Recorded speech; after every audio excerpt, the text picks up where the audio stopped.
উদাহরণস্বরূপ, তখন তিনি কি করেন? প্রতিনিধি পাঠান। তিনি কি করেন? প্রতিনিধি পাঠান। এখন যিনি ডক্টর ইউনূস সাহেবের প্রতিনিধি হবেন, তার কথাবার্তা, চালচলন, চলাফেরা এমনই থাকে যে তিনি প্রধান উপদেষ্টার প্রতিনিধি।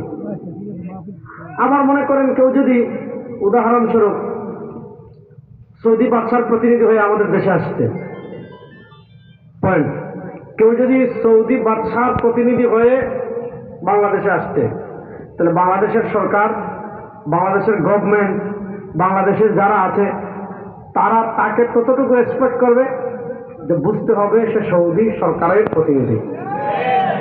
মনে করেন আপনার বর্তমান পৃথিবীর সবচেয়ে প্রভাবশালী রাষ্ট্রপ্রধান ডোনাল্ড ট্রাম্প, এটা আপনাকে মানতে হবে। এখন ডোনাল্ড ট্রাম্প কোনো কারণে বাংলাদেশে আসে নাই, বা আসার কথা ছিল, উনি বাংলাদেশের কোনো কারণে ওনার একজন প্রতিনিধিকে বাংলাদেশে পাঠিয়েছে।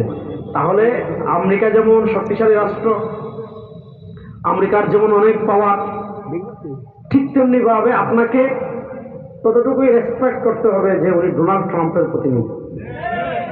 এবার বুঝেন, দুনিয়াতে আমাদেরকে প্রতিনিধি বানিয়ে পাঠিয়েছেন কে? আল্লাহ। ইন্নী জাইলুন ফিল আরদি খলিফা। খলিফা মানে কি? প্রতিনিধি। আপনি ডোনাল্ড ট্রাম্প আসতে না পারলে তার প্রতিনিধি পাঠান তার পক্ষ থেকে চুক্তি করার জন্য। সৌদি আরবের বাদশা আসতে না পারলে তার পক্ষ থেকে প্রতিনিধি পাঠান চুক্তি করার জন্য। জাতিসংঘের মহাসচিব আসতে না পারলে তার পক্ষ থেকে প্রতিনিধি পাঠান চুক্তি করার জন্য। দুনিয়াতে আল্লাহ তাআলা আমাদেরকে পাঠিয়েছেন তার প্রতিনিধি হিসাবে। বোঝা গেল দুনিয়াতে আল্লাহ যেমন তার প্রতিনিধি হিসাবে মানুষ দিয়েছেন, মানুষের শত্রু হিসাবে আল্লাহ আরেকটা জিনিস দিয়েছেন, ওটার নাম ইবলিস। ইবলিস চায় আমাদেরকে বিভ্রান্ত করতে, আর আল্লাহ তাআলা আমাদেরকে তার প্রতিনিধি হিসাবে দুনিয়াতে পাঠিয়েছেন। অর্থাৎ আমরা আল্লাহর প্রতিনিধি হয়ে এসেছি।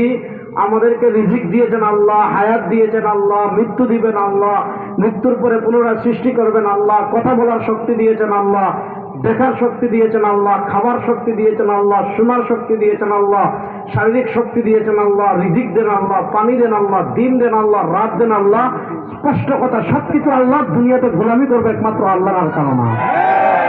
দুনিয়াতে গোলামি করবে একমাত্র কার? বলেন না, দুনিয়াতে গোলামি করবে একমাত্র কার? শুনেন, এখানে হলো বিশ্বাসী আর অবিশ্বাসীদের পার্থক্য। আমরা বিশ্বাস করি, এই বিশ্বাস মানি